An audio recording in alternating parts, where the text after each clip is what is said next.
Sir, nag-board exam ba kayo? Ha? Nag-board exam kayo? Diskarte lang. Pagdiploman. Baka wala kayong marating yan. Kalma. Ha? Kalma, baka walang marating yan. Ha? Ay, ha? Eh siguro kung nag-aaral tayo, malamang opisina na lang yung trabaho natin. Eh, hindi kayo nag-board exam. Sabi nga ni ma'am, mag-board exam muna.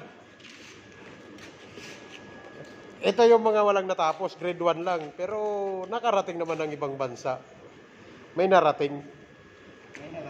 Oo, kasi kumuha sila ng passport, nag-apply ng trabaho sa Pinas. O, nakarating sila rito. Eh kung inantay lang din nila yung pag-aaral siguro, wala silang narating kasi nasa Pinas lang sila. Ano mas masabi mo, boss? Kalma.